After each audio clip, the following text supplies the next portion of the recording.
جناب راجہ صاحب محمود آباد اور ان کے فرزند امیر محمد خان اور سلیمان میاں اور ان کے تمام خانوادے کے لیے سورہ فاتحہ۔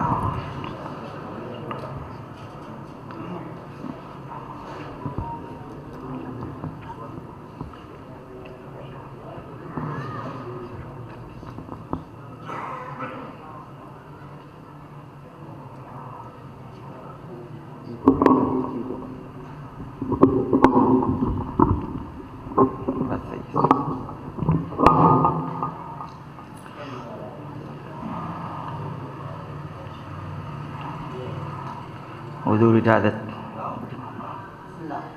مرتبہ بلند ترین صلوات پڑھیں آپ حضرات۔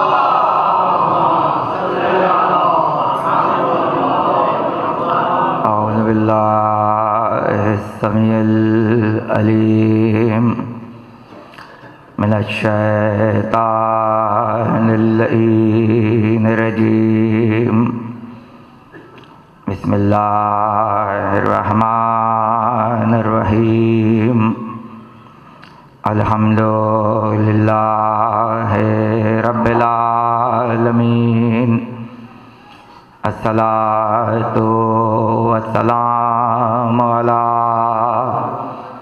اشرف الانبیاء والمرسلین، خاتم النبیین وشافع المحشر، سیدنا المسدد بشیرنا الممجد نذیرنا المؤید المصطفى الامجد المحمود الاحمد ابی القاسم محمد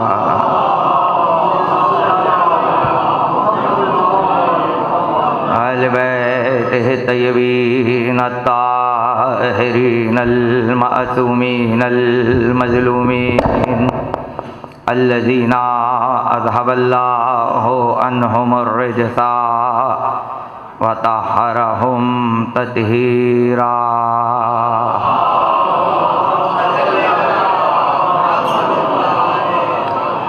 ولعنۃ اللہ علی اعدائہم وغاصب حقوقہم ومنکر فضائلہم اجمعین۔ اما بعد فقد قال اللہ سبحانہ وتعالی فی محکم کتابہ الحکیم وقولہ الحق، بسم اللہ الرحمن الرحیم، الذین ينفقون اموالہم باللیل والنہار سرا وعلانیہ۔ صلوات۔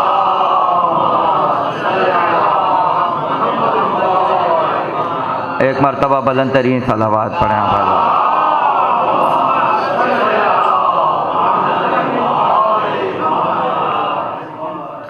یقیناً زندہ قوموں کی یہ پہچان ہے کہ ایسی قومیں کبھی اپنے محسنوں کو فراموش نہیں کرتی، اور اگر کوئی قوم اپنی حیثیت میں مردہ ہو تو اس کا مطلب یہ ہے کہ وہ اپنے محسن کو فراموش کر چکی ہے۔ آج کی مجلس جس شخصیت کے لیے منعقد ہو رہی ہے، میں اکثر ایسے موقعوں پر ایک جملہ کہتا ہوں کہ شخص ہونا آسان ہے، شخصیت ہونا آسان نہیں ہے۔ آپ یہاں دو حیثیتوں سے شریک ہیں اور میں آپ کی خدمت میں بھی دو حیثیتوں سے حاضر ہوں۔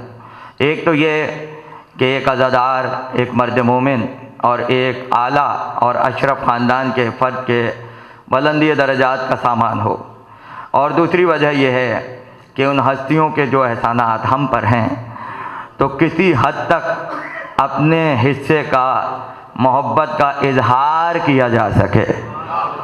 جناب علامہ سلمان جلالی صاحب قبلہ نے جو کلمات پیش کیے وہ اتنے جامع اور پرمغز ہیں، تو میں خلاصہ کرتے ہوئے اتنا عرض کروں گا کہ جس کے چہرے پر قمبر کے قدموں کی خاک کا ذرہ آ جائے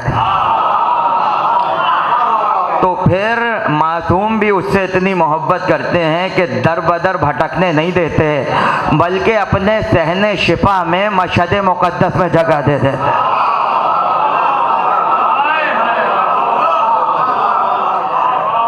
یہ وہ خانوادہ، یہ وہ عظیم خاندان کہ اگر میں یہ کہوں سب سے بڑی غلط فہمی جو عموماً ہے وہ یہ ہے کہ پاکستان پر بڑے احسانات ہیں اور پاکستان کے لیے ان کی بڑی خدمات ہے۔ یقیناً دیگر خدمات میں پاکستان کی خدمت بھی اس کا ایک حصہ ہے، مگر میں یہاں یہ عرض کر دوں کہ صرف پاکستان پر راجہ صاحب کے احسانات نہیں ہیں، شیعت پر بھی احسانات ہیں، ملت پر بھی احسانات ہیں۔ بحیثیت ایک قوم ہم پر ان کے بہت بڑے احسانات ہیں، اور اسی میں سے ایک حصہ پاکستان کی خدمت ہے۔ ہو سکتا ہے کوئی پاکستان سے عقیدت نہ رکھتا ہو تو وہ ان کی خدمات کو بھی پسند نہیں کرے گا، ہو سکتا ہے کسی کو شیعت پسند نہ ہو تو وہ ان کی شیعہ خدمات سے بھی کوئی دلچسپی نہیں رکھے گا۔ کوئی زبردستی تو نہیں ہے کہ کوئی پاکستان کا وفادار ہو تو راجہ صاحب کی قدر کرے، یا کوئی شیعت کا جو ہے وہ داعی ہو تو جو ہے ان کی خدمات کو خراج پیش کرے۔ بھائی اردو سے تو آپ دشمنی نہیں کر سکتے، اردو تو آپ کی مادری زبان ہے، ماں سے تو خطا آپ نہیں کر سکتے۔ ماں نے جو زبان اردو عطا کی ہے اس اردو زبان پر راجہ صاحب کے احسانات ہیں۔ اب اگر پاکستان کا احسان نہ مانے، شیعت کا احسان نہ مانے، تو اردو کا احسان تو ماننا پڑے گا۔ اور نہ صرف یہ کہ ان کا احسان ہے، ان کے خاندان کا احسان ہے، ان کے خاندان کا احسان ہے۔ جناب سلیمان میاں صاحب خدا ان کے درجات بلند کرے، وہ اس کے حقدار تھے حقیقی معنوں میں۔ شہرت تشریف فرما، اہل نظر تشریف فرما، اور میں نہیں سمجھتا کہ اس سے بہتر کوئی موقع ہوگا کہ میں یہ جملہ کہوں کہ انہیں یہ حق تھا کہ وہ میر انیس کی اس بیت کو اپنے لیے پڑھ سکتے تھے۔ عمر گزری ہے اسی دشت کی سیاہی میں، 5ویں پشت ہے شبیر کی مداحی میں۔ اس لیے کہ ان کے دادا کے بھی دادا جناب نواب علی خان صاحب کہ جو مرثیوں میں وہب تخلص کرتے تھے اور غزل میں سحر تخلص کرتے تھے، یعنی کتنے محتاط لوگ تھے کہ جو تخلص مذہبی شاعری کے لیے رکھا، اسے دنیاوی شاعری کے لیے پسند نہیں کیا۔ اور شاعری میں ناسک کے شاگرد تھے، اور مرثیہ نگاری میں میر عشق اور تعشق جو مشہور مرثیہ گو ہیں، ان کے والد مرزا انس، یعنی 2 انس ہیں، ایک میر انیس کے بھائی ہیں اور ایک مرزا انس ہیں، ان کی شاگردی اختیار کی۔ یعنی آپ نے دیکھا مذہبی صنف سخن کے لیے استاد الگ ہے، دنیاوی شاعری کے لیے استاد الگ ہے۔ اسے خاندانی روایت کہا جاتا ہے اور اس کو تہذیب کہا جاتا ہے۔ اور نواب علی خان صاحب کے بعد جو سلسلہ ہے وہ نواب امیر حسن خان صاحب کا ہے کہ جو مرثیے میں حبیب تخلص کرتے تھے اور غزل میں سحر تخلص کرتے تھے۔ مرثیے میں میر مونس کے شاگرد تھے اور ان کے بعد میر نفیس کے شاگرد ہوئے، اور جب یہ سلسلہ آگے بڑھا تو مہاراجہ صاحب جو راجہ صاحب کے والد ہیں، یعنی محمد علی محمد خان بہادر صاحب اعلی اللہ مقامہ، کہ جو مرثیے میں محب تخلص کرتے تھے، مرثیے میں محب تخلص تھا، اور غزل میں ساحر تخلص تھا۔ مرثیہ نگاری میں میر عارف کے خاندان کے میر عارف کے شاگرد تھے جو میر انیس کے نواسے تھے، اور ان کے یہاں 2 فرزند ہیں جن میں سے ایک محمد امیر احمد خان صاحب جو راجہ صاحب مشہور ہیں، اور دوسرے بیٹے محمد امیر حیدر خان صاحب جو مہاراج کمار کہلایا کرتے تھے۔ اپنی حد تک تو میں تعارف جو راجہ صاحب کا جو مجھ سے نسبت ہے سب سے پہلے وہ بیان کر دوں۔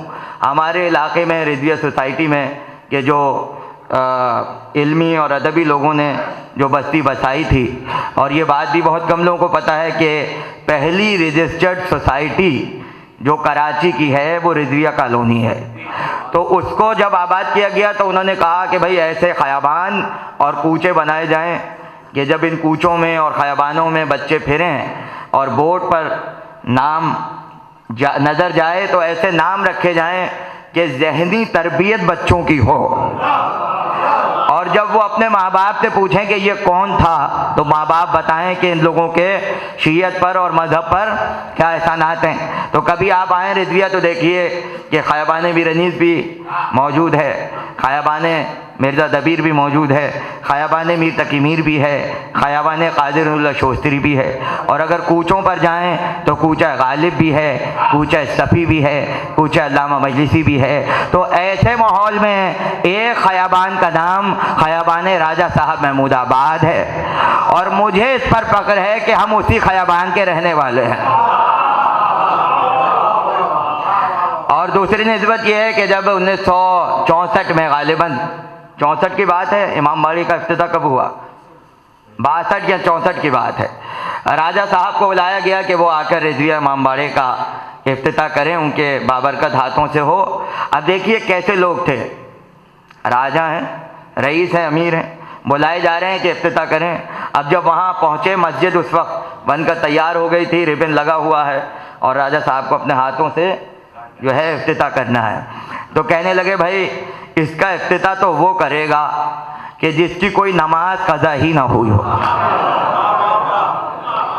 یا یوں کہہ لیں کہ وہ افتتاح کرے جس کے ہاتھ سے کوئی گناہ سرزد نہ ہوا ہو۔ اب لوگ شکل دیکھ رہے ہیں ایک دوسرے کی کہ یہ کیا ہو گیا، ہم نے ان کو افتتاح کے لیے بلایا ہے اور یہ نئی کہانی لے کے بیٹھ گئے، یہ کیا ہو گیا بھائی؟ تو وہاں ایک بچہ، چھوٹا سا بچہ کھڑا ہوا تھا، مسکرا کے اس کی طرف اشارہ کیا اور کہا بیٹا ادھر آؤ۔ اس کے تصور میں بھی نہیں تھا کہ اتنے تاریخی موقع کا افتتاح اس بچے کے ہاتھ سے کرایا جائے گا۔ اس کو کہا جاتا ہے اپنی قوم کی عزت بڑھانا، اپنی قوم کی حوصلہ افزائی کرنا۔ اور یہ ایک مثال قائم کر دی راجہ صاحب نے کہ، اور پھر جب خدمات کی بات آئے گی، اب ظاہر ہے کہ یہ مجلس خالصتاً ان کی خدمات کے تذکرے کے لیے ہے اور ان کے فرزند کی بلند درجات کے لیے، تو ظاہر ہے اس کی نوعیت تھوڑی مختلف ہے۔ تو آپ حضرات مجھے اتنی اجازت دیں کہ میں اپنی استطاعت کی حد تک ان کی خدمات کا تذکرہ کر سکوں۔ سب سے پہلے تو یہ دیکھیے کہ جب جشن تاج پوشی ہوا ہے راجہ صاحب کا، اس وقت 14 سال کے تھے، 14 برس کے، اور رسم تاج پوشی کے لیے جو مہمان خصوصی بلائے گئے وہ مولانا ظفر مہدی صاحب گوہر، جو سبط حسن صاحب قبلہ کے بھائی تھے اور ان کے استاد بھی تھے، انہوں نے اپنے ہاتھوں سے رسم تاج پوشی میں شرکت کی۔ اب آپ اندازہ کیجئے 14 برس کی عمر میں اتنی بڑی ریاست کے مالک ہونے جا رہے ہیں، تو تربیت کا عالم کیا ہوگا۔ خاندان میں ایسی تربیت کی جاتی تھی کہ غرور نہ آئے، بد اخلاقی نہ آئے، قوم اور ملت کا خیال رہے۔ یہ ساری خصوصیتیں والیان محمود آباد میں پائی جاتی تھیں۔ تو اب ظاہر ہے کہ یہ بات بہت کم لوگوں کو پتہ ہے۔ لوگ سمجھتے ہیں کہ پاکستان پر انہوں نے بہت بڑا احسان کر دیا، لوگوں کو یہ بات معلوم ہی نہیں ہے کہ قائد اعظم کو راجہ صاحب چچا کہا کرتے تھے، چچا کہتے تھے، اور فاطمہ جناح کو پھوپھی کہا کرتے تھے۔ کیوں؟ اس لیے کہ ان کے والد جو ہیں مہاراجہ صاحب، ان کی دوستی تھی قائد اعظم سے، اور ریاست محمود آباد کے جو سرکاری وکیل تھے وہ کون تھے؟ قائد اعظم تھے۔ یعنی جسے دنیا اپنا بانی کہہ رہی ہے پاکستان میں رہ کے، وہ ریاست محمود آباد کے سرکاری وکیل ہیں، توجہ کیجئے گا۔ تو ان کے وکیل تھے تو مہاراجہ صاحب کے بھی وکیل تھے اور پوری سلطنت کے وکیل تھے۔ اب یہ خبر مجھے ایک مستند ذرائع سے پہنچی ہے اور میں اپنی ذمہ داری پہ اس خبر کو نقل کر رہا ہوں۔ ظاہر ہے کہ جب جائیداد رجسٹرڈ کرانا ہو، وصیت کرنا ہو، تو اس میں یہ بتایا جاتا ہے کہ آپ کس مسلک سے تعلق رکھتے ہیں، تاکہ جب آپ کی جائیداد تقسیم ہو تو اسی فقہ کے مطابق ہو کہ جس سے آپ تعلق رکھتے ہیں۔ تو اگر شیعہ ہیں تو ثابت کرنا پڑے گا کہ بھائی شیعہ کیسے ہیں آپ، کوئی انٹرویو میں کوئی ایسی دلیل دینی پڑے گی جس سے آپ کی شیعت ثابت ہو جائے۔ تو قائد اعظم تو شیعہ تھے، قائد اعظم تو شیعہ تھے۔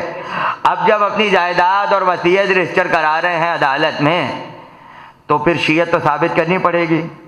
شیعت کیسے ثابت کریں؟ تو انہوں نے مہاراجہ صاحب سے کہا کہ مشورہ دیں کہ اپنی شیعت کیسے ثابت کروں۔ انہوں نے کہا دیکھیے شیعہ مذہب میں ایک چیز ایسی ہے کہ جو کوئی اور نہیں کر سکتا، اگر آپ وہ کر کے دکھا دیں تو آپ کی شیعہ ثابت ہو جائے گی۔ انہوں نے کہا وہ کیا؟ کہنے لگے حضرت قاسم کی مہندی شیعہ اٹھاتے ہیں، اگر آپ کسی شاعر کی مہندی پڑھ کے سنا دیں گے شیعہ خود بخود ثابت ہو جائے گی۔ تو مہاراجہ صاحب نے مہندیوں کا مجموعہ قائد اعظم کو دیا، اس میں سے مہندیاں کچھ انہوں نے یاد کی اور وہ سنانے کے بعد اپنی شیعت جو ہے وہ ثابت کر پائے۔ تو قائد اعظم سے تو خاندانی مراسم تھے، راجہ صاحب محمود آباد کے، اور چچا کہہ کے پکار رہے ہیں۔ تو اب جب 1930 میں لکھنؤ میں مسلم لیگ کا پہلا اجلاس ہوا ہے، اب ہمارے یہاں مسئلہ یہ مسلم لیگ میں نے کہا، توجہ ہے آپ حضرات کی، تو دماغ لوگوں کا بچوں کا کہیں اور پہنچ جائے گا۔ یہ فتح مکہ والی مسلم لیگ کا ذکر نہیں ہو رہا،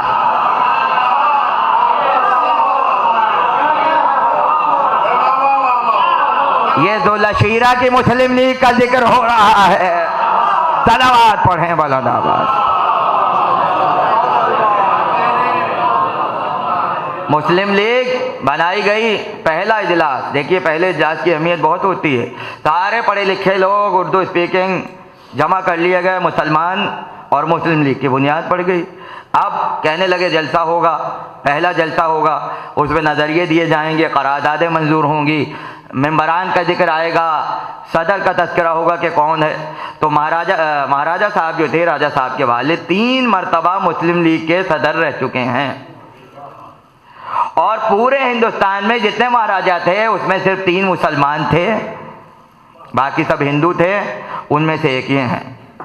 ہم یہ نہیں دیکھتے، ہم تو یہ دیکھتے ہیں شیعت کی نمائندگی ہو رہی ہے، علی کے غلاموں کی نمائندگی ہو رہی ہے۔ تو ایسے موقع پر جب لکھنؤ میں پہلا مسلم لیگ کا جلسہ ہوا، میں نے جب یہ بات پڑھی تو میں حیران ہو گیا، اور میں نہیں سمجھتا کہ پاکستان کی پوری تاریخ میں آپ کوئی مثال یہ لائیں گے جو راجہ صاحب نے مثال پیش کی، وہ یہ کہ 1930 میں راجہ صاحب 23 برس کے تھے۔ کتنے برس کے؟ 23 برس کے، اور اس وقت پہلے جلسے کا جتنا خرچہ آیا تھا وہ سارا راجہ صاحب نے برداشت کیا تھا۔ آپ پوچھیں گے کتنا خرچہ؟ 1930 میں 100 روپے کی بھی بہت اہمیت تھی، تو اب آپ اندازہ کر لیں کہ اس وقت جلسے میں کتنا خرچہ آیا ہوگا۔ 2 لاکھ کی رقم تنہا راجہ صاحب نے ادا کی ہے۔ کتنے کی؟ 2 لاکھ روپے 1930 میں راجہ صاحب 23 برس کی عمر میں راجہ کی حیثیت سے پاکستانی گورنمنٹ، مطلب جو مسلم لیگ ہے، اس کو پیش کر رہے ہیں۔ کتنا بڑا کنٹریبیوشن ہے۔ اور پھر جہاں جہاں ضرورت پڑی اپنے مال کو حاضر کر دیا، اور نہ صرف یہ کہ سیاست میں بلکہ اس کے ساتھ ساتھ جو تحریری معاملات تھے، یعنی خبریں چھپتی ہیں، اخبارات چھپتے ہیں اور ایڈیٹوریل چھپتے ہیں، اس کے لیے پریس کی ضرورت تھی، تو راجہ صاحب نے مسلم پریس کے نام سے مسلم لیگ کے لیے پریس کو قائم کیا۔ اور اس وقت کے جو بڑے اخبارات تھے کہ جس میں ماہنامہ تنویر ہے جو لکھنؤ سے نکلتا تھا، اور روزناموں میں جو ہے وہ روزنامہ حق ہے کہ جس کی سرپرستی راجہ صاحب کرتے تھے۔ ابو الحسن اصفہانی کے جن کا بڑا احسان ہے پاکستان پر، وہ یہ بیان کرتے تھے کہ جب ڈان اخبار کا افتتاح ہوا ہے تو اس کے لیے اتنی بڑی رقم راجہ صاحب نے دی ہے کہ آپ تصور نہیں کر سکتے۔ اب مختصر یہ کہا جائے گا کہ بعد میں پاکستان بنانے والوں میں جتنے بڑے دعوے دار پیدا ہو جائیں تو ہم مثال میں یہی کہہ سکتے ہیں کہ اگر کوئی یہ کہے کہ اسلام کی سب سے زیادہ خدمت فلاں صحابی نے کی ہے، اسلام پر سب سے زیادہ احسانات فلاں صحابی کے ہیں، تو میں مختصر یہی کہوں گا ہاتھ پیر چلانے کی بات نہیں ہو رہی ہے، مال تو خدیجہ کا خرچ ہوا ہے۔ اور نہیں فرما رہے آپ؟ مال تو خدیجہ کا خرچ ہوا ہے۔ پاکستان بنانے کے لیے سیاستیں کرنا اور ہے، مال کو خرچ کرنا اور ہے۔ راجہ صاحب نے مال خرچ کر کے دکھایا ہے۔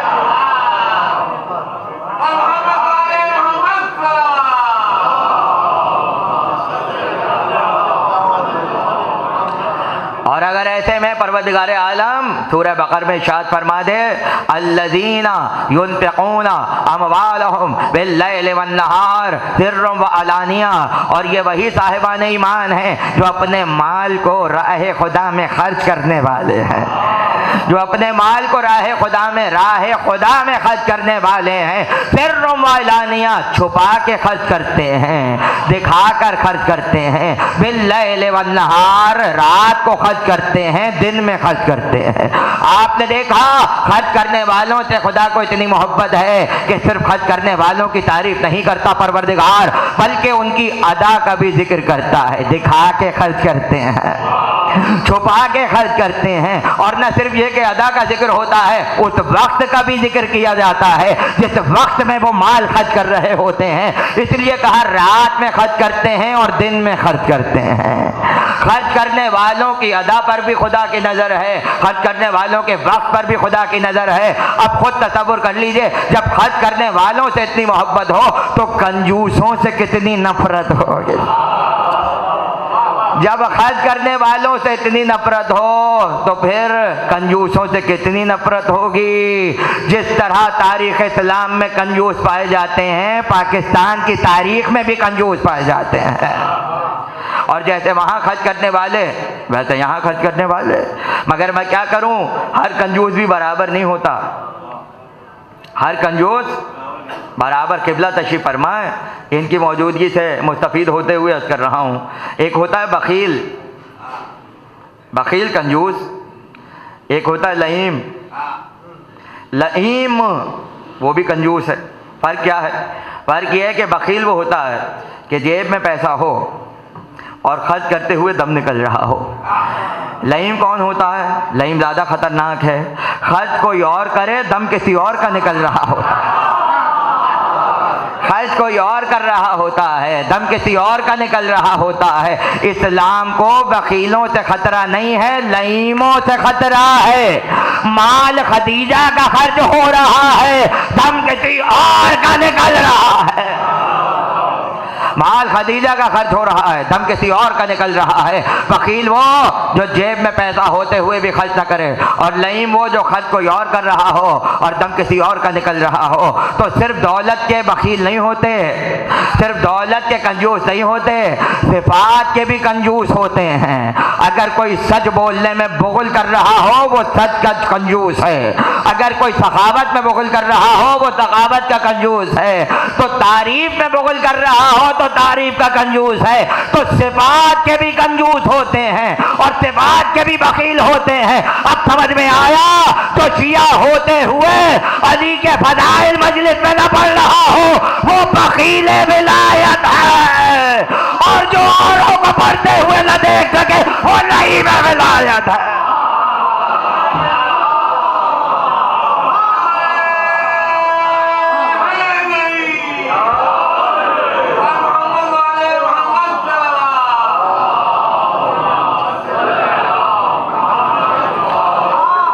ہم بھی تو دیکھیں راہ خدا میں کون ہے مال خرچ کرنے والا، ہم بھی تو دیکھیں راہ خدا میں کون اپنے قیمتی شے دینے والا ہے۔ صرف دولت کی بات نہیں ہو رہی، صرف درہم اور دینار کی بات نہیں ہو رہی۔ آپ کے لیے جو شے محبوب ہے وہ آپ کا مال ہے۔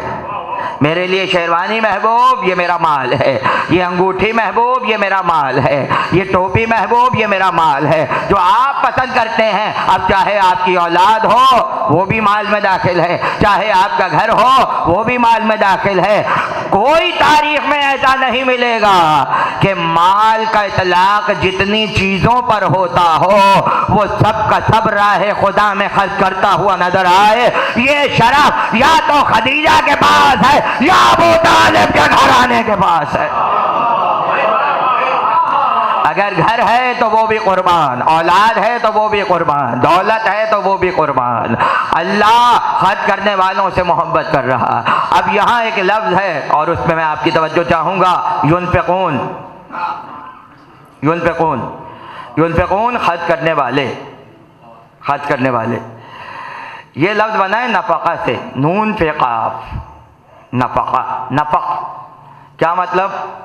نفق عربی میں ایسے غار کو کہتے ہیں جس کے دو راستے ہوں، ایک طرف سے آپ داخل ہوں دوسرے سے باہر۔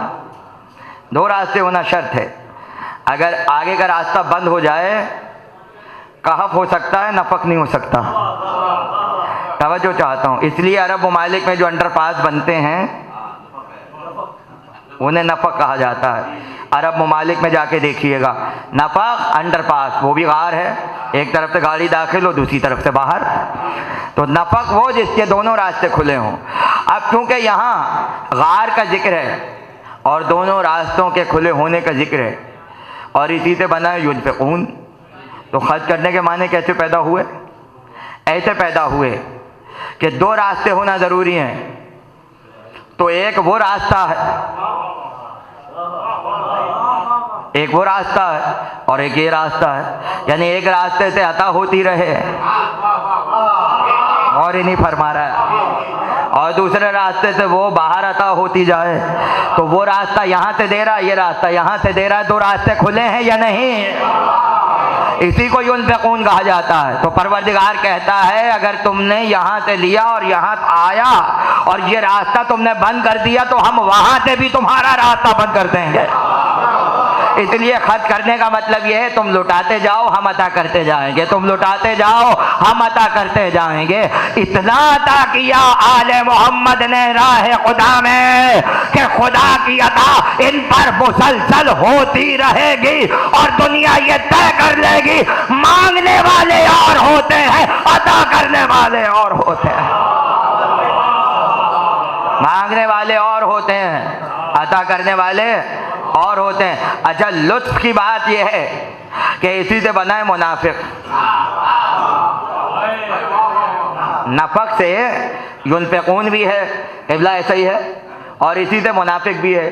ينفقون کے معنی تو بڑے اچھے ہیں اور منافق کے معنی اب جو آپ فیصلہ کر لیں جیسا آپ کو لگے.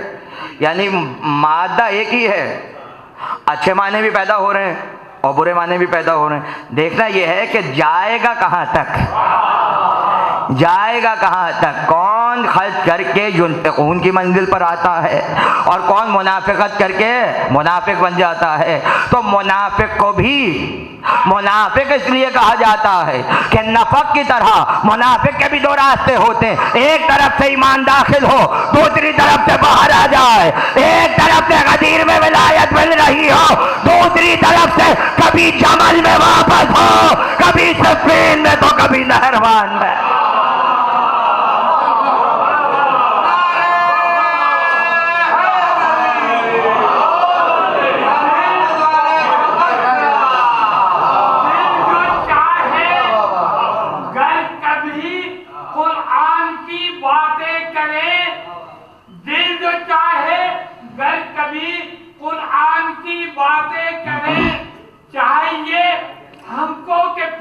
عمران کی باتیں کریں اور دین احمد پر کیا ہے جو خدیجہ اور عمران باہم. دین احمد پر کیا ہے جو خدیجہ اور عمران باہم. آؤ پھر آ کر اسی احسان کی باتیں کریں. نعرہ سلام.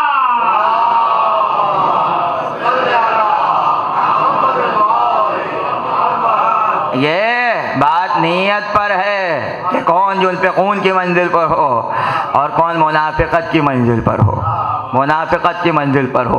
مگر یہاں ایک عجیب بات ہے, اللہ نے کہا یہ عطا کرتے ہیں راہ خدا میں سرن و علانیہ, چھپا کر اور دکھا کر. صاحبان فہم تشریف فرما, بچپن سے ہم نے یہ سنا نیکی کرو تو ایسے کہ ایک ہاتھ کو دوسرے ہاتھ کی خبر نہ ہونے پائے. اللہ کہہ رہا ہے ان کی تو خصوصیت ہے کہ دکھا کے خرچ کرتے ہیں. اچھا, حدیثوں میں بھی ہے کہ کسی کی مدد کرو تو کسی کو خبر نہ ہونے پائے, مگر قرآن تو کہہ رہا ہے دکھا کے خرچ کرنے والے ہیں اور چھپا کے خرچ کرنے والے ہیں. اب یہ دو تلواریں ایک نیام میں کیسے ہے؟ تو مختصر جواب یہ ہے, تعریف تو دونوں مدح کی منزل پر ہے بات کہ دکھا کر بھی خرچ کر رہے ہیں اور چھپا کر بھی خرچ کر رہے ہیں. تو بات صرف اتنی ہے کہ جہاں پر دکھا کے خرچ کرنا ہوگا وہاں پہ دکھا کے دیا جائے گا، اور جہاں پر چھپا کے خرچ کرنا ہوگا وہاں پہ چھپا کے خرچ کیا جائے گا۔ اب آپ پوچھیں کہ کیسے؟ جہاں معاملہ خالق اور بندے کا ہو وہاں ایسے چھپا کے عطا کریں گے کہ کسی کو خبر نہ ہونے پائے، اور جہاں کنجوسوں کو جلانا ہو، غیرت دلانا ہو، وہاں دکھا کے خرچ کرنا ضروری ہے، وہاں دکھا کے خرچ کرنا ضروری ہے۔ توجہ رہے، تو بہت سی نیکیاں چھپا کے کرنے کا حکم ہے، بہت سی نیکیاں دکھا کے کرنے کا حکم ہے۔ اب یہ آپ کو طے کرنا ہے کہاں پر دکھانا ہے اور کہاں پر چھپانا ہے۔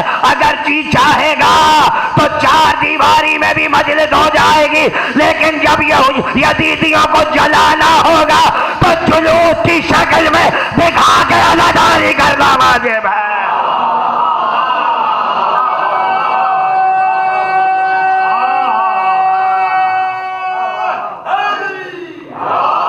ہمارے یہاں لوگ کہتے ہیں شب داری میں اتنی نمائش کرنے کی ضرورت کیا ہے، اور جناب یہ اتنی لائٹیں اور اسپیکر اور یہ نظر و نیاز دکھانے کی ضرورت کیا ہے؟ ان سے کہو یہ بھی حسن قرآن ہے، کبھی کبھی یہ بھی ضروری ہو جاتا ہے، کہاں پہ نمایاں کرنا ہے اور کہاں پہ چھپانا ہے۔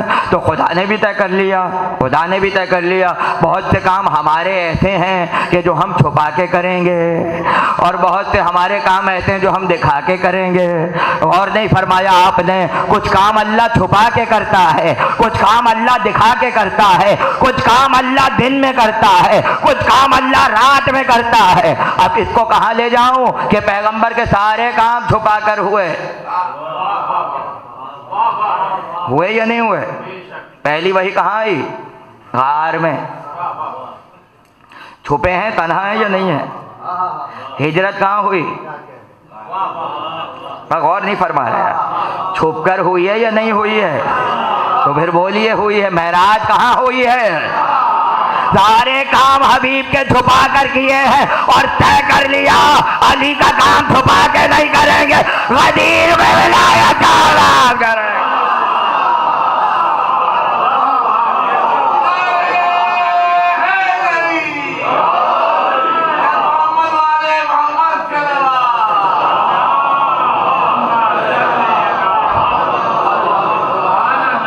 ابھی میں نے بزم فاطمہ میں کسی مجلس میں اشارتاً تذکرہ کیا تھا کہ رسول کے سارے کام رات میں ہوئے، مرتضی بھائی تشریف فرما ہے، خرم صاحب بیٹھے ہیں، اور علی کے سارے کام دن میں ہوئے۔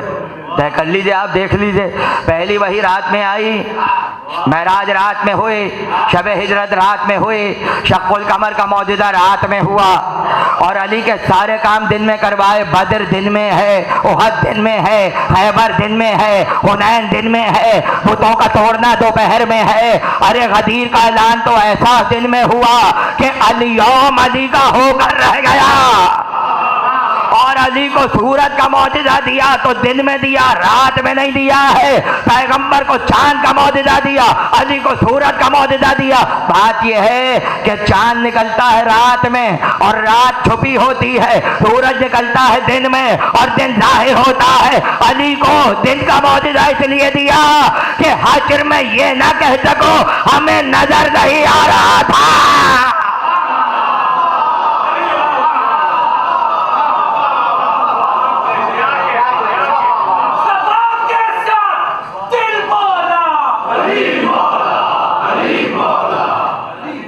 سلامت رہیں۔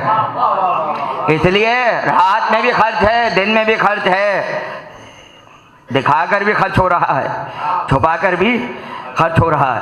علی کے بعد درہم آئے، 4 درہم ہاتھوں پر، اور سوچ رہے ہیں کیسے خرچ کروں، کیسے خرچ کروں۔ اس کا مطلب ہے خرچ کرنے کے بھی طریقے ہوتے ہیں، خرچ کرنے کے طریقے ہوتے ہیں۔ پیسہ خرچ کرنا بڑی بات نہیں ہے، پیسہ خرچ کر لیجئے، نتیجہ صفر، کوئی فائدہ۔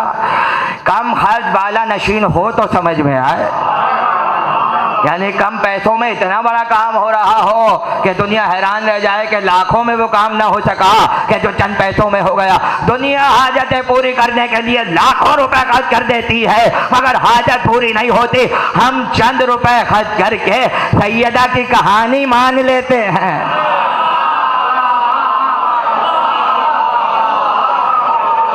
اب یہاں پہ کیا ہوا؟ خرچ تو سب کر رہے ہیں مگر طریقہ سب کا خرچ کرنے کا الگ الگ ہے۔ علی نے ہاتھ پہ درہم دیکھے اور کہا کیسے خرچ کروں، کیسے خرچ کروں؟ لہذا طے کیا، ایک چھپا کر، ایک دکھا کر، ایک دن میں، ایک رات میں، غور ہی نہیں فرمایا آپ نے۔ چاروں درہم علی صدقہ کر رہے ہیں، علی سے بہتر صدقہ کرنا کسی کو آتا نہیں ہے۔ ایک مرتبہ صدقہ دے کے پیغمبر کے پاس آئے اور ایک مرتبہ دیکھا رسول مسکرا رہے تھے۔ کہا یا علی یہ بتاؤ کیا تم نے راہ خدا میں کچھ خیرات کیا ہے؟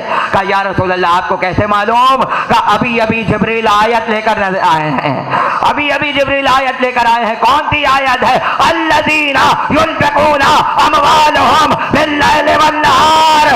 علی کی ادا اتنی پسند آئی کہ آیت میں ادا کا بھی ذکر ہے، وقت اتنا پسند آیا کہ وقت کا بھی ذکر ہے۔ گویا بتایا آیت اترنے کے بعد عمل کرنا اور ہوتا ہے، عمل کر کے آیت اتروا لینا اور ہوتا ہے۔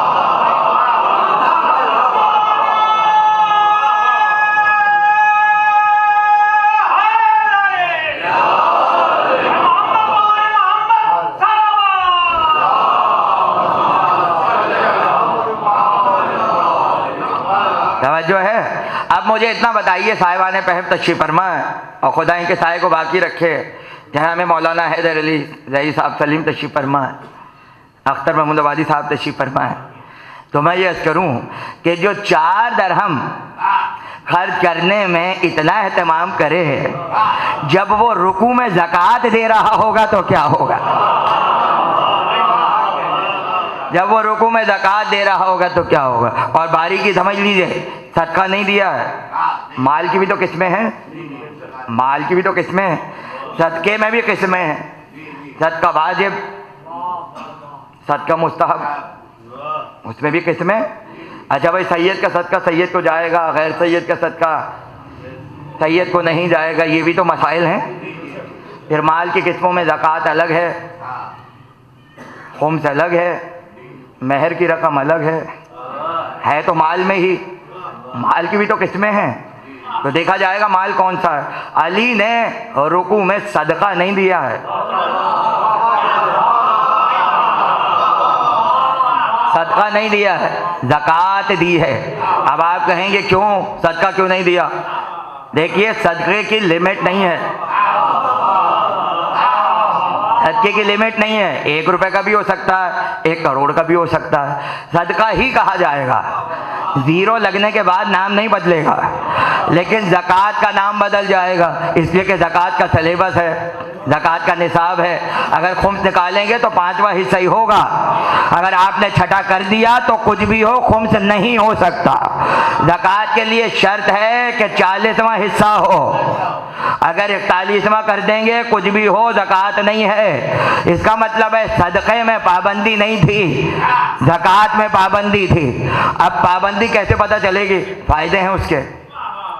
مثلا مرتضی بھائی تشریف فرما ہے، اب دیکھیے اسلام نے عزت کیسے بڑھائی، زکوٰۃ دینے والوں کی عزت کیسے بڑھائی۔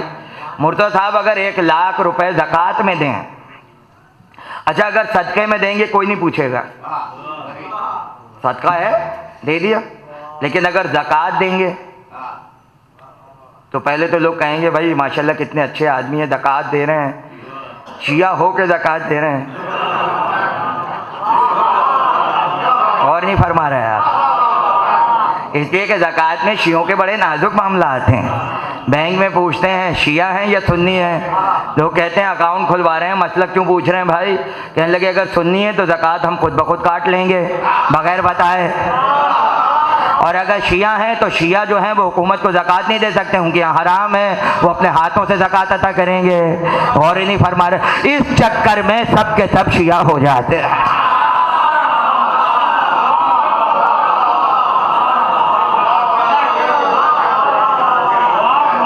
تو پتہ چلا کہیں کفر نہ آیا، زکوٰۃ میں تو آیا۔ جو کہیں کافر نہیں ہو پا رہے تھے زکوٰۃ نے آ کے سب کو کافر کر دیا۔ اور ہمارا فائدہ کیا ہوا؟ لوگوں نے ہم سے پوچھا شیعہ کتنے ہیں پاکستان میں؟ ہم نے کہا جا کے بینک اکاؤنٹ چیک کر لیجئے، جتنے شیعوں کے نام سے ہوں تو گنتے جائیے کہ کتنے شیعہ پاکستان میں آباد ہیں، لہذا زکوٰۃ کے معاملات بڑے نازک ہیں، توجہ رہے۔ اب اگر یہ زکوٰۃ دیں گے 1,00,000 روپے کی، اس کا مطلب کیا ہے؟ اس کا مطلب ہے کہ یہ 40واں حصہ ہے۔ نہیں سمجھے آپ؟ بھائی 40 روپے ہیں، 1 روپے کی زکوٰۃ جائے گی، تو اگر 1 روپیہ کوئی دے رہا ہے تو اس کا مطلب کیا ہے؟ مالیت پتہ چل رہی ہے، نہیں سمجھ رہے آپ؟ ملکیت پتہ چل رہی ہے۔ صدقے میں نہیں پتہ چلتا اس کے پاس کتنا پیسہ بینک اکاؤنٹ کے اندر ہے، لیکن زکوٰۃ بتا رہی ہے جب 40واں اتنا ہے تو 40 گنا جو اس کے پاس ہے وہ کتنا ہوگا؟ 1,00,000 زکوٰۃ کا مطلب یہ ہے کہ 40 لاکھ تو اس کے پاس تھا، تبھی تو 1,00,000 دے رہا ہے۔ علی نے رکوع میں صدقہ نہیں دیا ہے بلکہ زکوٰۃ دی ہے، اور زکوٰۃ دینے کے بعد ولایت کی آیت نازل ہوئی ہے، اور زکوٰۃ میں وہ انگوٹھی گئی ہے کہ جو ملک سلیمان کو چلانے والی تھی، بتانا تھا یہ 40واں حصہ دے رہا ہوں، 40 گنا کا مالک ہو۔ اب اگر جاننا ہو اس کا نام کیا ہے تو آیت ولایت میں نازل ہو رہی ہے۔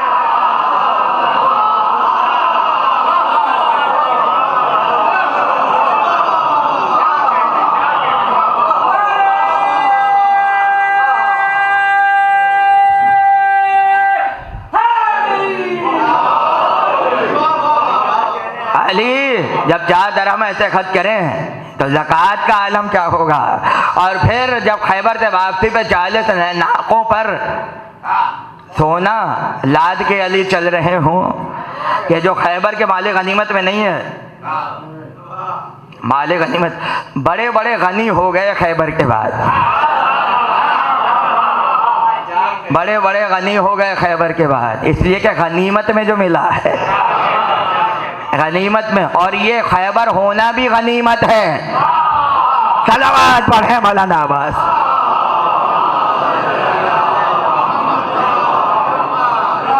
لیکن یہ جو 70 ناقے ہیں، مشہور واقعہ ہے، میں تو صرف اشارہ کر رہا ہوں، یہ خیبر کا مال نہیں ہے۔ غشام خیبری جس نے قمر کو گرفتار کیا تھا، بڑا مالدار تھا، اس کے پاس بھی خزانہ تھا، علی قمر کو چھڑانے گئے، قتل ہوا، اس کے بدلے میں جو مال ملا ہے وہ 70 ناقوں پہ باہر تھا اور لے کے جا رہے ہیں۔ بھائی لطف یہ نہیں ہے کہ 70 ناقے لے کر چلے، لطف یہ ہے اتنے ناقوں کی مہار قمر کے ہاتھ میں ہے، غلام کے ہاتھ میں مہار دی کہ جس کا غلام اس قابل ہو کہ ہزاروں سونا اور چاندی اپنے ہاتھ میں بے نیازی کے ساتھ لے کے چل رہا ہو، تو پھر جناب امیر کا عالم کیا ہوگا؟ چلتے جا رہے ہیں، سرحد مدینہ پہ پہنچے، نابینا پکار کے کہہ رہا ہے کہ ذرا اللہ کے نام پہ ایک روٹی تو مل جائے۔ ایک روٹی مانگی تھی، کہنے لگے روٹی دو ابر، روٹی دو۔ روٹی کیسے دوں؟ روٹی تو دسترخوان میں، پورا دسترخوان دے دو، دسترخوان تو صندوق میں، تو کہ پورا صندوق دے دو، صندوق تو ناقے پر ہے، پورا ناقہ دے دو۔ اور ہی نہیں فرما رہے، ناقہ قطار میں لگا ہوا ہے، کہنے لگے پوری قطار دے دو۔ ایک مرتبہ قمر نے مہار کو چھوڑا، ایک طرف کو دوڑا، کہا قمر کہاں جا رہے ہو؟ کہا پہرے سخا جوش پر ہے، ایسا نہ ہو خزانے کے ساتھ مجھے بھی رائے خدا میں دے دے۔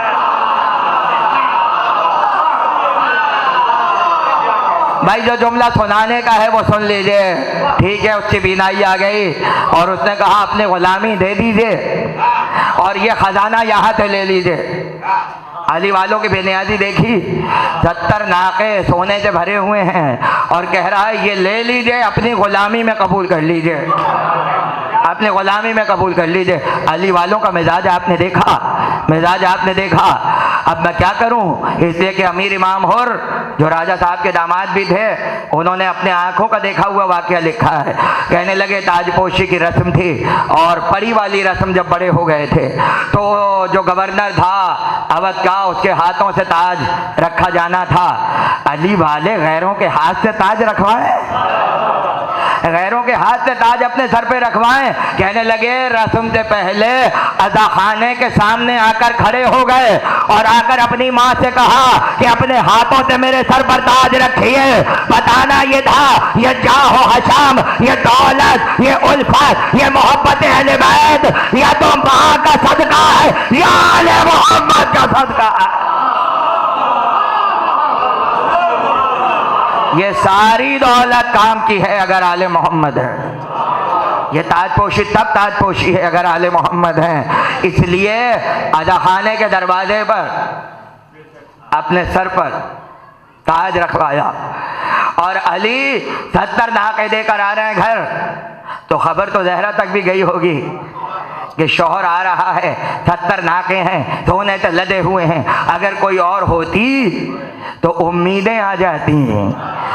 اتنا سونا لائے گا تو یہ ہوگا، اتنی دولت لائے گا تو یہ ہوگا. زندگی کے دن پھر جائیں گے، ارے دن اور رات بدل جائیں گے. یہی تو فرق ہے اور عورتوں میں اور محمد کی بیٹی میں. جملہ ضائع مت کیجیے گا. ایک مرتبہ علی گھر پہنچے تو زہرا نے دیکھا ہاتھ خالی ہے، ہاتھوں میں کچھ نہیں ہے. تو ایک مرتبہ کہا ابو الحسن کیا ہوا؟ کہ سب کچھ راہ خدا میں دے کے آ رہا ہوں. کوئی اور ہوتی تو منہ بگڑ جاتا، مزاج بگڑ جاتا، مگر یہ نبوت کی بیٹی ہے. مصلی کو بچھایا، شکر کا سجدہ کیا اور کہا مالک تیرا شکر ہے ایسا شوہر فاطمہ کو عطا کیا ہے.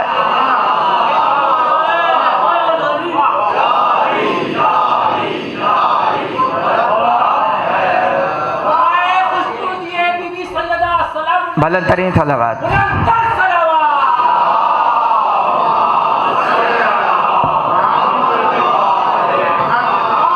ایسا شوہر عطا کیا ہے. عطا بھی تو ایسی ہو، عطا بھی تو ایسی ہو. حضرت عبداللہ بن جعفر طیار اپنے عہد کے سخی ترین لوگوں میں مشہور تھا. کوئی زمین بک نہ رہی ہو عبداللہ خرید لیں گے. زمیندار تو تھے. تو بھی جملہ کہہ دوں، بوتراب کا داماد بھی زمیندار نہیں ہوگا تو کون ہوگا؟ عبداللہ ابن جعفر کوئی بھی زمین خرید لیتے تھے، لیکن اس سے پہلے چل کے دیکھتے تھے. میں نے بعض لوگوں کو دیکھا ہے کہ وہ زمین پہ چل کے بتا دیتے ہیں یہ ہمارے کام کی ہے یا نہیں ہے. عبداللہ ابن زبیر کی زمین تھی بنجر، بیکار، ناکارہ، نہ ہل چل سکتا ہے نہ کچھ ہو سکتا ہے، نہ کنواں کھود سکتے ہیں. کہنے لگے بھائی بیچنا چاہتا ہوں. لوگوں نے کہا کہ اچھی قیمت عبداللہ ابن جعفر دیں گے. آئے عبداللہ زمین بیچنی ہے، خریدو گے؟ کیا قیمت ہے؟ جو بھی منہ مانگی قیمت تھی اوروں سے زیادہ وہ عبداللہ ابن زبیر نے بتا دی. کہنے لگے اچھا چلے. زمین پہ ٹہلے، واپس آئے. غلام سے کہا قیمت دے دو، قیمت دے دو. اس نے کہا حضور فیصلہ کر لیا آپ نے؟ کہنے لگے میں کہہ رہا ہوں قیمت دے دو. توجہ کیجیے گا. قیمت ادا ہو گئی. زمین کس کی ہو گئی؟ عبداللہ ابن جعفر کی. وضو کیا، مصلی بچھایا، 2 رکعت نماز پڑھی، شکر کا سجدہ کیا. جیسے ہی سجدہ کر کے اٹھے اور مصلی کو ہٹایا، ارے دھار مارتا ہوا چشمہ جاری ہو گیا.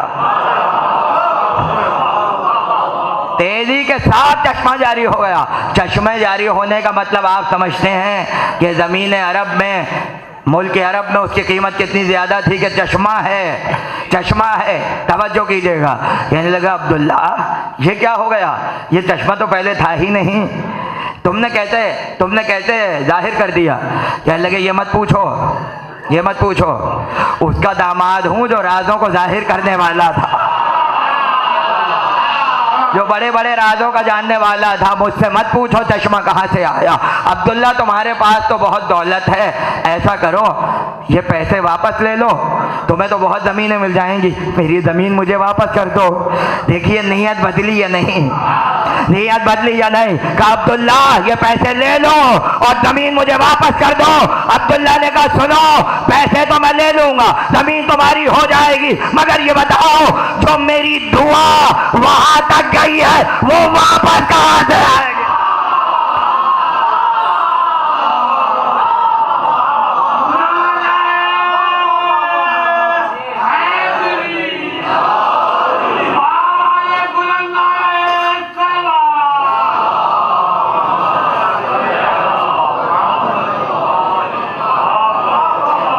مال خرچ کرنا آسان نہیں ہے، راہ خدا میں مال خرچ کرنا آسان نہیں ہے۔ اور پھر ایک آیت تو ایسی ہے قرآن میں، آپ لاکھ اختلاف کریں، اہل سنت نے بھی مانا علی کی شان میں نازل ہوئی ہے، چاہے وہ زمخشری ہوں، فخر الدین رازی ہوں، کوئی بھی ہو، سب نے لکھا ہے یہ آیت متفق علیہ صرف اور صرف علی کی شان میں نازل ہوئی۔ کون سی آیت؟ سورہ مجادلہ۔ سورہ مجادلہ میں پروردگار نے کہا یا ایھا الذین آمنوا اذا ناجیتم الرسول فقدموا بین یدی نجواکم صدقہ، اے صاحبان ایمان اگر رسول کے کان میں کوئی بات کرنا ہو تو پہلے صدقہ دے دیا کرو۔ کیا ٹیکس لگایا ہے رسالت کا؟ جملے کا لطف نہیں لے رہے ہیں آپ۔ اچھا پہلے دو تین جملے سن لیجئے۔ مودودی کی جو تفسیر ہے 6 جلدوں میں، اس میں کہیں بھی آپ کو مولا علی کے فضائل نہیں ملیں گے۔ ایسا لگتا ہے قسم کھا کے بیٹھے ہوئے تھے کہ اچھا ہمیں اس پہ شکایت نہیں ہے کہ انہوں نے مولا علی کے فضائل لکھے نہیں لکھے، وہ تو جو دوسرا کام کر گئے بھائی ہمارے لیے کافی ہے، اب وہ بتانے کی ضرورت نہیں ہے، وہ آپ اختر صاحب سے بعد میں پوچھ لیجیے گا، ویسے بھی صاحبان فہم تشریف فرما ہے۔ تو اب کیا ہوا جناب، انہوں نے پوری تفسیر میں 6 جلدوں میں کہیں بھی مولا کے فضائل نہیں لکھے، لیکن جب سورہ مجادلہ میں پہنچے تو اس آیت کے ذیل میں کہتے ہیں یہ آیت تو علی کی شان میں نازل ہوئی ہے، یعنی جو کچھ ماننے کو تیار نہیں ہے وہ اسے ماننے کو تیار ہے۔ اس آیت کو کہتے ہیں آیت نجوا۔ آیت نجوا، نجوا ہے مناجات سے، اس کے معنی کان میں بات کرنا، سرگوشی کرنا، جسے دوسری زبان میں کانا پوسی کہا جاتا ہے۔ بہت احترام کے ساتھ کہہ رہا ہوں، اچھا لفظ نہیں ہے لیکن بہرحال کان میں باتیں کرنا۔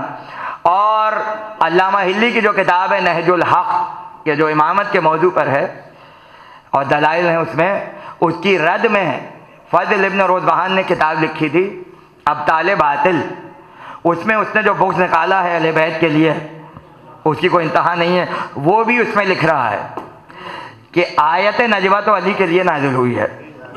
تو اب آپ سمجھ لیجئے آیت کے تیور کیا ہیں۔ پیغمبر مسجد میں آئے، 10 لوگ یہاں سے آئے، کان میں باتیں شروع، 50 لوگ وہاں سے آئے، کان میں باتیں شروع۔ اب یہ ہوتا ہے اپنے کو وی آئی پی ظاہر کرنا، یعنی صدارت ہو اور کوئی کان میں باتیں کرے اسٹیج پر آ کر، یا پریس کانفرنس میں آپ اکثر دیکھتے ہیں لوگ کان میں، اس کا مطلب کیا ہے؟ بات کوئی نہیں ہو رہی ہوتی ہے، اس کا مطلب ہے کہ دنیا کی نظر میں ہم وی آئی پی ہو جائیں، اپنے کو کچھ بنا دیں، تو کان میں بات کرنے کا مطلب ہے ہم بھی ہیں۔ اب اتنا بتا دیجئے، آپ تو اپنا شرف بڑھا رہے ہیں رسول کے کان میں بات کر کے، خود نبی سے اس کے کان میں بات کر رہے ہو۔ علی کے علاوہ کسی کے کان میں پیغمبر نے بات نہیں کی ہے، اتنی گفتگو کی ہے علی کے کان میں رسول نے کہ علی کا ایک نام رکھ دیا محمد کا کان۔ چڑ میں، حسد میں، جلن میں کہہ رہے ہیں محمد کا کان ہے، یہ محمد کا کان ہے۔ اتنا بتا دو ابھی تو محمد کے کان ہیں، برداشت نہیں ہو رہا، کل جب اذن اللہ ہوں گے تو کیا ہوگا؟ ید اللہ ہو جائے گے تو پھر کیا ہوگا؟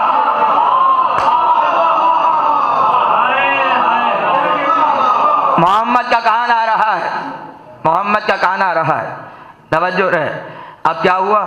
کان میں باتیں ہو رہی ہیں، پیغمبر ہٹا تو نہیں سکتے، دھکا تو نہیں دیں گے، رسول شان رسالت کے خلاف ہے۔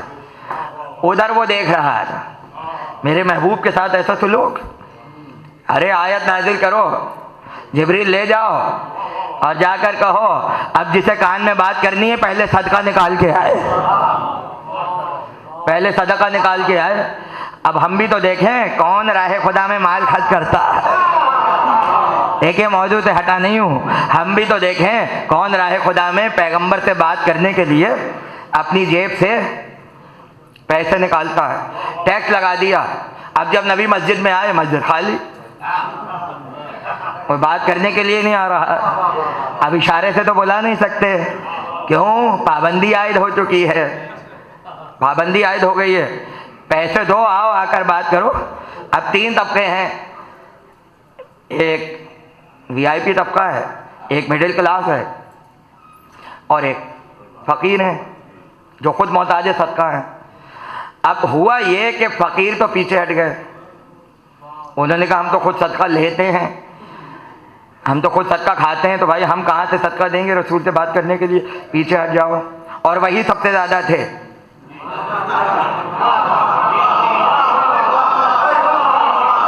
تو جملہ کہہ دوں، تاریخ اسلام میں نبی سے قریب آنے کی کوشش سب سے پہلے صدقہ خوروں نے کی ہے۔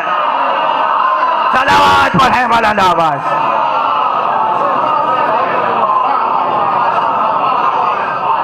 اچھا صاحب پیچھے ہٹ گئے، اب رہ گئے امیر، پیسہ تو تھا، ان کا کوئی بات کرنی ہوگی سامنے کر لیں گے، پیسہ خرچ کرنے کی ضرورت کیا ہے، وہ بھی پیچھے ہٹ گئے۔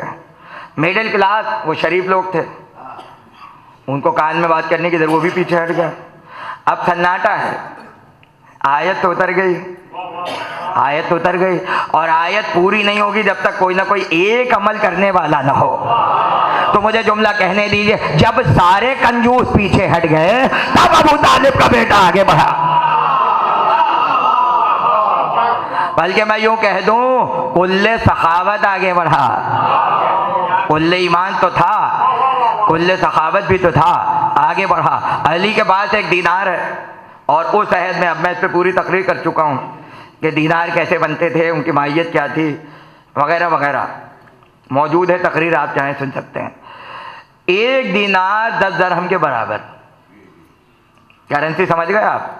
اب علی کی ذہانت دیکھیے، بھائی امام اپنی جگہ، معصوم اپنی جگہ، لیکن بہرحال چوتھے خلیفہ بھی تو ہیں، تو وہ اپنی نظر سے دیکھ لیں۔ یہ بڑوں بڑوں کو جو خیال نہ آیا، علی بتا رہے ہیں کہ آیت پہ عمل کیسے ہوتا ہے۔ اب کیا کیا، ایک دینار اگر صدقہ دیتے تو ایک بار بات ہوتی، سمجھے ہی نہیں آپ؟ علی نے کہا اس کو کنورٹ کیا جائے، ایک دینار کو 10 درہم میں کنورٹ کیا، کہنے لگے اب 10 مرتبہ بات ہوگی، اب میں 10 سے ادب جوڑوں گا، یا علی ایک مرتبہ بات کر لیجئے کان میں، ایک دینار صدقہ دے دیجئے اور کان میں بات کر لیجئے، آیت پھر بھی پوری ہو جائے گی۔ علی کہیں گے نہیں نہیں، 10 مرتبہ صدقہ دوں گا، صدقہ دوں گا، سوال کروں گا، پھر صدقہ دوں گا، پھر سوال کروں گا، پہلی بار صدقہ دے کر امت کو موقع دوں گا، آؤ تم بھی صدقہ دو، دوسری بار صدقہ دوں گا، پھر موقع دوں گا، آؤ تم بھی صدقہ دو۔ 10 مرتبہ صدقہ دینے کے بعد علی یہ کہنے کے دعوے دار ہے کہ حشر میں جب میں یہ کہوں کہ اس آیت پر سوائے میرے کسی نے عمل نہیں کیا، تو تم یہ مت کہنا علی نے موقع ہی نہیں دیا تھا۔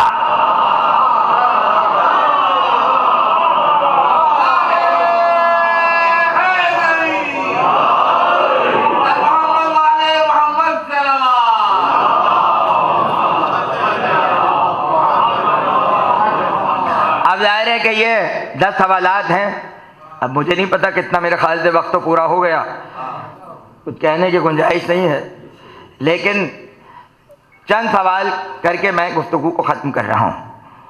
صدقہ دیا، آئے، کان میں بات کی، اب غیر ضروری بات تو نہیں ہوگی، ظاہر ہے امامت گفتگو کر رہی ہے نبوت کے کان میں، آپ گفتگو کے تیور کیا ہوں گے؟ پہلا سوال، یا رسول اللہ توحید کیا ہے؟ پہلا سوال توحید کا۔ اگر کوئی اور ہوتا مسجد کا مولوی کہتا لا الہ الا اللہ، لا الہ الا اللہ، اور اگر آپ پوچھنا لا الہ کیا ہے وہ کہے گا پاکستان، غور ہی نہیں فرما رہا ہے، لوگوں نے تو پاکستان کا مطلب لا الہ بنایا ہوا ہے۔ علی پوچھ رہے ہیں توحید کے سب سے بڑے علمبردار، اب یہ علمبردار کا مزہ تب لیں گے جب میں جواب دوں گا، علمبردار ذہن میں رکھیے گا۔ جیسے ہی پوچھا یا رسول اللہ توحید کیا ہے، فوراً کہا یا علی توحید کو وفا کہتے ہیں،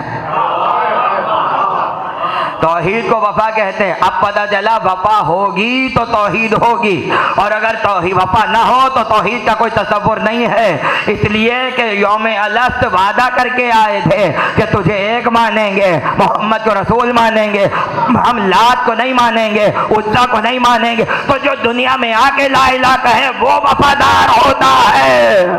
اب مجھے نہیں پتا عباس کی وفا کا اعلان وفا کا ذکر ہے یا معرفت توحید کا ذکر ہے،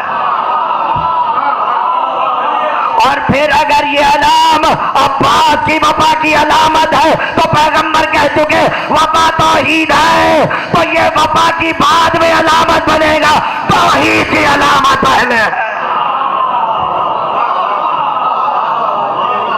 یا علی توحید کو وفا کہتے ہیں۔ اس کے بعد کا یا رسول اللہ فساد کیا ہے؟ فساد کیا ہے؟ کشر، شرک فساد ہے۔ توحید کا الٹ کیا ہے؟ شرک۔ توحید وفا ہے اور شرک کیا ہے؟ فساد۔ اس کے بعد کا یا رسول اللہ حق کیا ہے؟ یہ وہ پوچھ رہا ہے کہ حق اس کے ساتھ ہے، اور وہ حق کے ساتھ ہے، حق اس کے پیچھے پیچھے ہے، وہ آگے آگے ہے۔ حق کی تشریح رسول کی زبان سے سنیے، یا رسول اللہ حق کیا ہے؟ کہنے لگے یا علی اسلام، قرآن اور تمہاری ولایت۔ اچھا ساری تشریحات ایک لفظ میں ہیں، لیکن حق کی تشریح 3 لفظوں میں ہے، اسلام، قرآن اور ولایت۔ اب اپنی بات سمجھانے کے لیے عرض کر رہا ہوں، حق کے جو معنی ہیں لغوی وہ بہت کم لوگوں کو پتہ ہے، اور نوجوان بیٹھے ہیں تو 2 جملوں میں سن لیجئے۔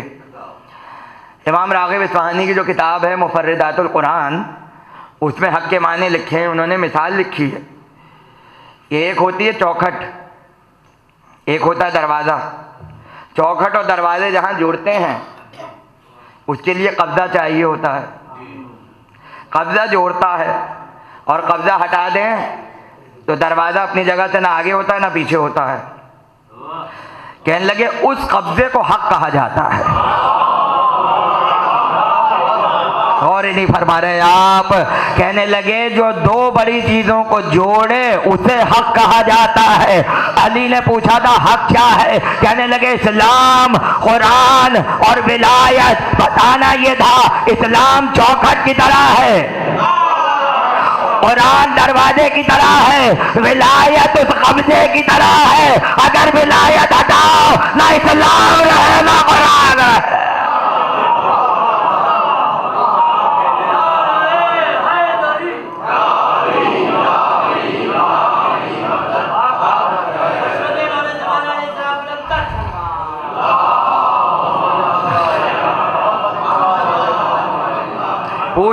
پوچھتے جا رہے ہیں، صدقہ دیتے جا رہے ہیں، سوالات کرتے جا رہے ہیں۔ اب تفصیل بہرحال کسی اور موقع پہ عرض کروں گا۔ آخری 2 سوال سن لیجئے۔ یا رسول اللہ سرور کیا ہے؟ خوشی کیا ہے؟ کہنے لگے جنت۔ جنت، سرور اور خوشی کیا ہے؟ جنت۔ تو جنت ملے گی نہیں جب تک جوانانے جنت کے سرداروں کی محبت نہ ہو، اس لیے ہم اسی میں سرور محسوس کرتے ہیں۔ آخری سوال، راحت کیا ہے؟ راحت کیا ہے؟ یا علی اپنے رب سے ملاقات، اپنے رب سے ملاقات کا نام راحت ہے۔ یہ آیت نجوہ ہے، یہ علی کے 10 سوالات ہیں، یہ نبوت اور امامت کی سرگوشیاں ہیں۔ مناجات، آپس میں کان میں باتیں ہو رہی ہیں، بھائی توجہ رہے۔ ادھر علی نے 10واں سوال پوچھا، ادھر 10واں جواب رسول نے دیا۔ توجہ چاہتا ہوں آخری جملے تقریر کے۔ جہاں تک آیت اتری تھی اس کے بعد کی آیت اللہ نے روک کے رکھی تھی۔ جیسے ہی علی نے 10 سوالات پورے کیے، اگلی آیت کا ٹکڑا نازل ہوا، اشفقتم، کیا تم لوگ ڈر گئے؟ کیا تم لوگ گھبرا گئے؟ پیغمبر نے یہ آیت جب پڑھی تو علی نے کہا یا رسول اللہ کیا ماجرا ہے؟ کہا یا علی یہ آیت اب منسوخ ہو چکی ہے، اب اس آیت پہ عمل کرنا حرام ہے۔ نہیں پہنچ رہے آپ میں کیا کہہ رہا ہوں؟ جب تک تم سوال پوچھ رہے تھے جائز تھا، اب تم نے سوال پورے کیے، اب جو اس پہ عمل کرے گا وہ عمل حرام کہلائے گا، اس لیے کہ آیت اللہ نے واپس لے لی ہے، حکم منسوخ ہو گیا ہے۔ خدا یہ چاہتا تھا آیت نازل ہو، علی عمل کرے، آیت منسوخ ہو، تاکہ اب قیامت تک سوائے علی کے کوئی عمل ہی نہ کر سکے۔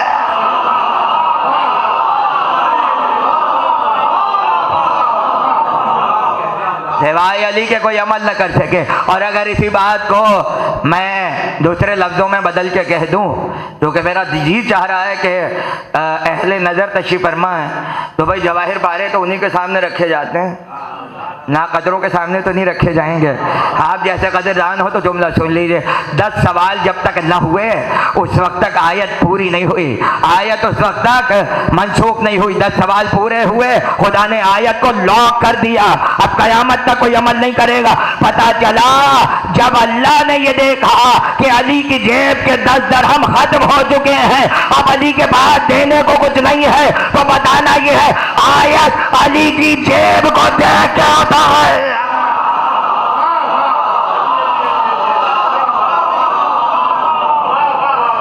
آیت کی نظر علی کے درہموں پر ہے. اگر آیت نازل نہ ہوتی تو باقی درہم کہاں سے آتے؟ بظاہر تو 10 تھے, لہذا وہاں پہ روک دیا. اب اس سے آگے کچھ کہنے کی ضرورت نہیں ہے. بس آل محمد سے بڑا عطا کرنے والا ہم نے نہیں دیکھا. اور جو ان کے چاہنے والے ہیں جب ان کی سخاوت کے قصے سنتے ہیں تو ان میں فطری سخاوت آ جاتی ہے. راجہ صاحب محمود آباد اسی میدان کے مسافر, کیا مدرسۃ الواعظین اور کیا شیعہ قوم کی سرپرستی. صرف اگر کتابیں گنواؤں کہ جو کتابیں انہوں نے شائع کروا دی ہیں, مہذب اللغات 14 جلدوں کا لغت, مہذب لکھنوی کا لکھا ہوا جس سے بڑا لغت اردو میں نہیں ہے, اور فخر ہے کہ شیعوں کا لکھا ہوا ہے. اردو میں اس سے بڑا لغت نہیں ہے, اور اگر ہوگا تو وہ اس کا محتاج ہوگا, اس سے دیکھ کے لکھا گیا ہوگا. سادات کا لکھا ہوا لغت ہے, اور چھپوانے والے کون؟ راجہ صاحب. ادارہ بنایا دار التصنیف والتالیف, دار التصنیف والتالیف امیریہ, جہاں سے بڑی بڑی کتابیں چھپیں. پہلا نہج البلاغہ کا ترجمہ سلسبیل فصاحت ان کے استاد مولانا ظفر مہدی گوہر صاحب کا اس ادارے سے شائع ہوا. بڑی بڑی خدمات ہیں, بڑے بڑے مدرسے بنائے, امیر الدولہ پبلک لائبریری بنائی. قوم کے لیے وہ خدمات ہیں جو بھلائی نہیں جا سکتی. قائد اعظم قاتلانہ حملہ ہوا کراچی میں. ایم اے اصفہانی, ابو الحسن اصفہانی, جن کے نام پہ روڈ ہے. لوگ روڈ کا نام جانتے ہیں, شخصیت نہیں پتہ کسی کو. انہوں نے کہا ہمارے قائد پہ حملہ ہوا ہے, ہسپتال کی ضرورت ہے. جینا ہسپتال بنوایا.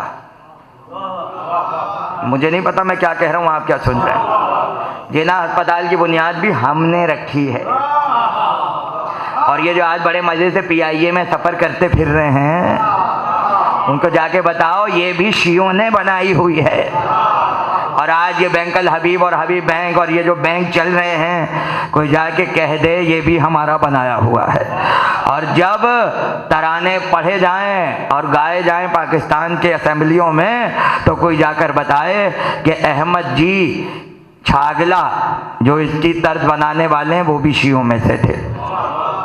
رہنے دیں, قائد اعظم کو تو ایک جگہ رکھیں, فاطمہ جینہ کو تو ایک جگہ رکھیں. کہاں سے دامن بچائیں گے آپ؟ کہاں دامن بچائیں گے؟ ساری شیعہ ریاستیں ہندوستان کی جتنی تھیں, اب مسئلہ یہ ہے کہ وقت نکل رہا ہے اور میں نہیں چاہوں گا آپ کو مزید احمد دوں, لیکن 2 جملے سن لیجئے. جتنی شیعہ ریاستیں ہیں, چاہے وہ محمود آباد کی ہو, بلہرے کی ہو, حیدرآباد دکن کی ہو, اودھ کی ہو, یہ آبائی ہیں, یہ نسل در نسل ہیں, قبضہ کر کے چوری کر کے حاصل نہیں کیے گئے.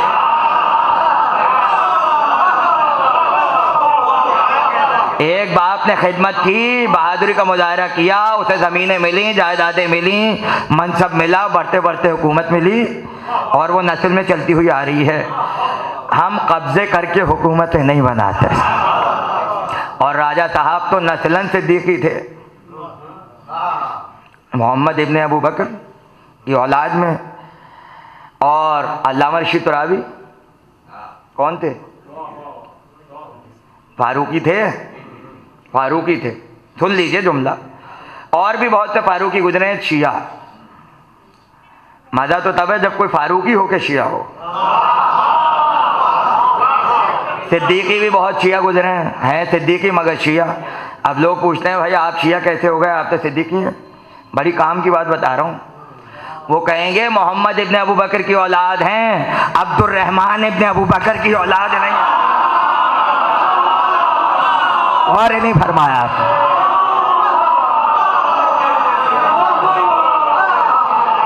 محمد ابن ابو بکر کی اولاد. علی کاندھے پہ بٹھا رہے ہیں میرا بیٹا ہے, میرا بیٹا ہے, ایسے کی اولاد ہیں. توجہ رہے. اور چھٹے امام کا جملہ سب سے قیمتی ہے.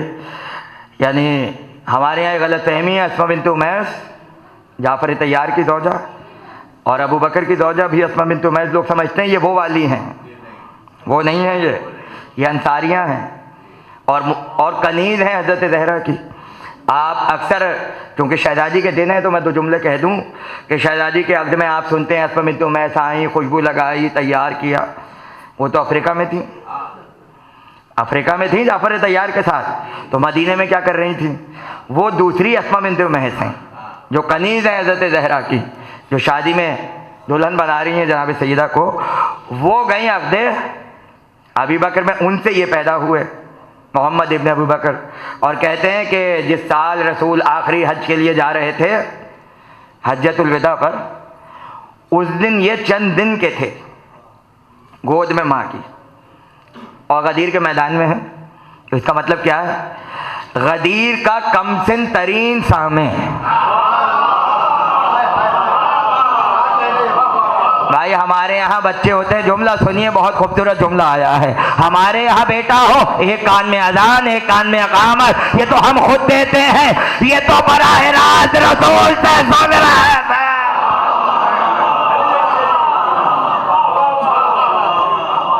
یہ صدیقی ہیں اور علامہ رشید ترابی فاروقی ہیں. بس ایک جملے میں فیصلہ ہوگا اور اس سے زیادہ مجھے کچھ کہنے کی گنجائش نہیں ہے. اب سمجھ میں آیا علی شجرے دیکھ کے ذوالفقار کیوں چلاتے تھے.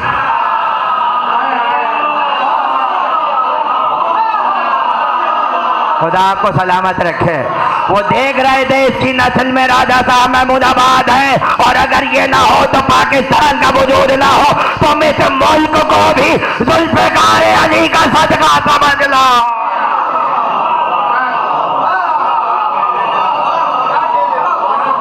علامہ رشید ترابی کو اگر آپ ہٹا دیں آپ کیا سمجھتے ہیں آپ کی خطابت کہاں کھڑی ہے؟ کتنے خطیب تو پیدا ہوئے ہیں علامہ رشید ترابی کے لہجے سے, بہت بڑی خدمات ہیں ان کی. اور لطف کی بات سنیے آپ, یہ صدیقی وہ فاروقی, دونوں کا سال وفات ایک ہی ہے. 1973 میں شیعہ قوم کو دو بڑے غم ملے, ایک رشید ترابی ایک راجہ صاحب محمود آباد. کیا کہنا, محسنوں کو کوئی نہیں بھولے گا. یہ ان کی فتح ہے, یہ ان کی کامیابی ہے کہ ہم ان کا ذکر کر رہے ہیں. ان کے بیٹے سلیمان میاں خدا درجات بلند کرے, اور انجمن سجادیہ ہمارے جناب مولانا حیدر علی زہری صاحب سلیم اور اختر محمود آبادی صاحب تشریف لائے. ان کا شکر گزار ہوں کہ انہوں نے موقع فراہم کیا. ان کے اہل خانہ جو ہیں, ان کے فرزند علی میاں, ان کے لیے بھی تعزیت, ان کے پورے خاندان کے لیے بھی تعزیت کہ ہم ان کے غم میں برابر کے شریک ہیں. خدا درجات بلند کرے. ایسا خانوادہ کہ جو عزاداری سید الشہداء میں فنا تھا. کوئی آپ نے ایسا راجہ نہیں دیکھا ہوگا کہ جب حسین کا تابوت جا رہا ہو, پابرہنا بال بکھرے ہوئے, آستینیں چڑھی ہوئیں, ماتم کرتے ہوئے جا رہے ہیں, ماتم کرتے ہوئے جا رہے ہیں. بتایا حسین کے آگے کوئی بادشاہ نہیں ہے, حسین کے آگے پھر کوئی امیری نہیں ہے, یہ سب حسین کے قدموں کا صدقہ ہے, حسین کے قدموں کا صدقہ ہے. اجرکم اللہ. کہاں ذکر ہو اس منظر کا کہ جب دروازے پر آ کر حسین نے ایک آواز بلند کی, اے زینب میرا آخری سلام, ام کلثوم میرا آخری سلام, سکینہ باپ کا آخری سلام, رباب اپنے والی کا آخری سلام, حد ہو گئی فضا آخری سلام, فضا آخری سلام تم تک پہنچے. جب یہ آواز خیمے میں گئی کوہرام مچ گیا, اور ہر بیوی پکارتی جا رہی تھی, ہم پر کسے چھوڑ کے جا رہے ہو؟ اے فاطمہ کے لال, آپ کے بعد ہمارا کون ہے؟ آپ کے بعد ہمارا وارث و والی کون ہے؟ ایک ایک کو وصیت کی. زینب کو الگ سمجھایا, سکینہ کو الگ سمجھایا, فیضانیوں کو وصیتیں کرتے ہوئے چلے. اس کے بعد چلتے چلتے چلتے بیمار بیٹے کی یاد آ گئی۔